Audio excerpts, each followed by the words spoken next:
Hi guys, good morning, good afternoon, good evening. Again, welcome to Sis Noah, the Hag Father channel.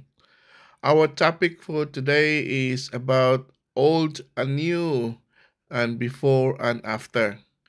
Mga kapatid, mga kababoy, ito yung ating old building na ah, para po sa ating farrowing at saka sa nursery. So, nagawa po ito nung first, I think January 2024 nga nag-umpisa sila. Yes, January ito na umpisahan at ngayon ay ganito na sila. At ang amin ding plano is yun nga, pinatuloy, pinakita sa inyo itong old na building at dahil dito, nag-umpisa na rin kami na dapat maumpisahan na ang farrowing na mga gamit. So ito na po yung ating farrowing. Naumpisahan na ni Arman. Shout out ni Arman. Si Arman ang aming welder, ang aming taga-welding dito sa aming farm. Kapitbahay din kami ni Arman at siya yung aming taga-welding dito. Akin siyang sinasabihan na ito yung gagawin at siya na po ang bahala. Ito po yung ating quadrufold farrowing pen. The center is yung semento, tapos both sides is mattings at yung ano natin yung farrowing, apat yan.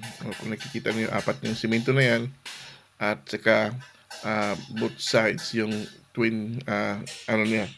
Kaya si Arman is magaling madali lang kausapin.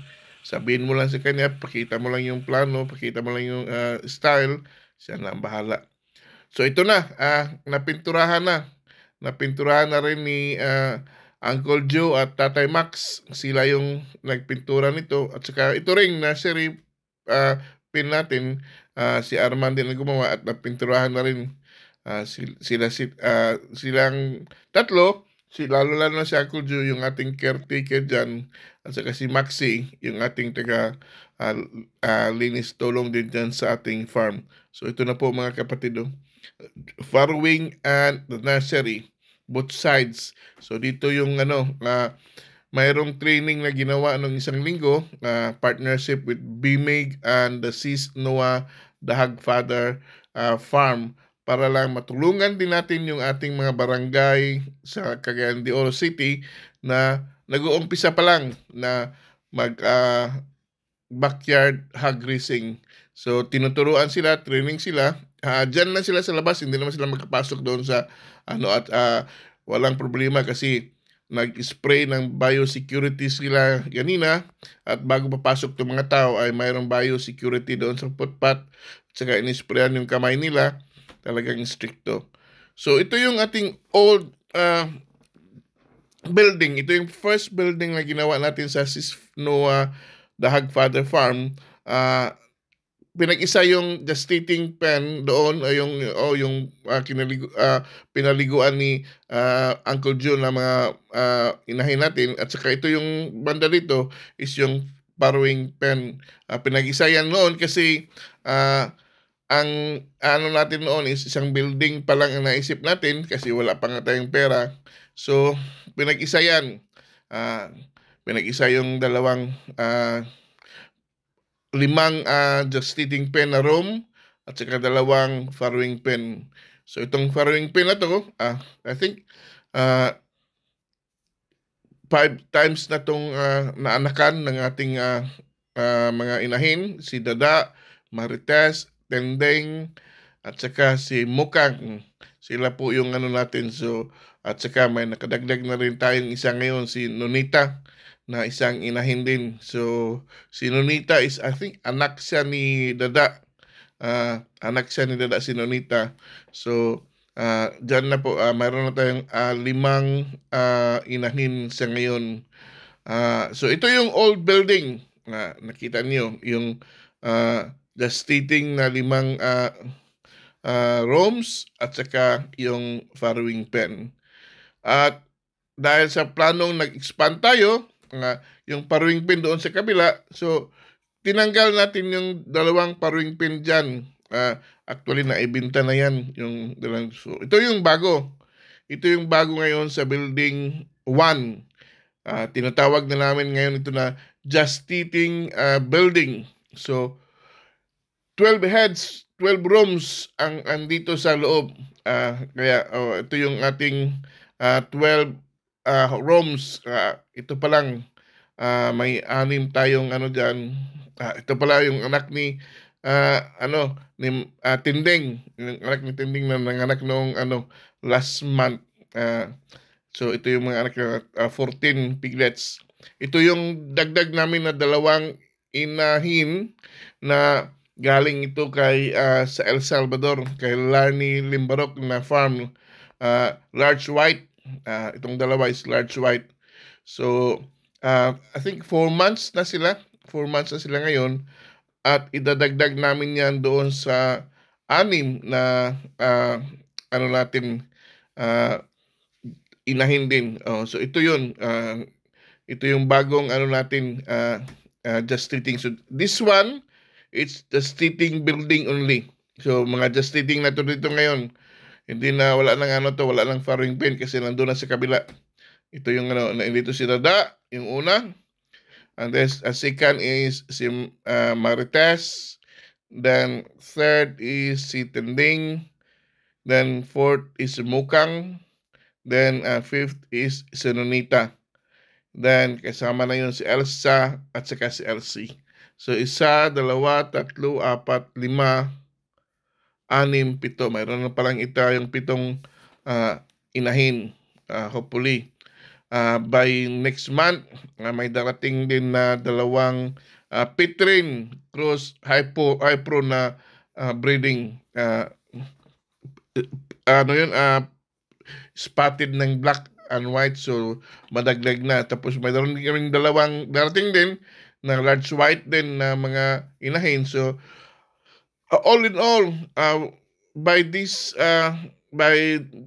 August or September by this year, mayroon na tayong kompleto na tayo dyan sa 12 heads ng ating just eating building. So nakagagaan na ngayon ng ating buhay dahil malapit na tayong yung ating vision, yung ating plano sa buhay na marami na tayong mga inahin dito sa just eating na to. So andito na, medyo masaya na. Gumastos tayo pero that's part of the expansion. Talagang gastos ka. So ito yung luma. Ito yung luma no. See? Pinakita ko ulit sa inyo para makita niyo kung ano yung luma at saka yung bago, yung old, saka new, yung before and after. Shout out muna tayo sa ating mga subscribers para maano din natin sila. Lalo na ang ating subscribers na si Maring mismo. Si Payiping's Garden YouTube channel. Arsinia Adalim, si Tinigban Farm TV, Bautista Family Farm at Telma, John Mark Quintes Marquita,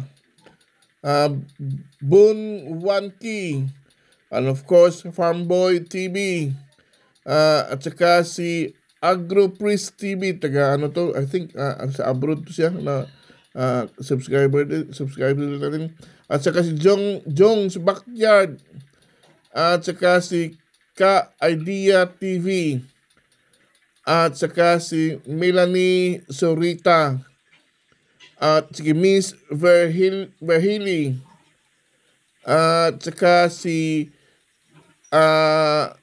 Toto Eat Black. So sa lahat pong mga subscribers dyan, maraming salamat sa inyong suporta.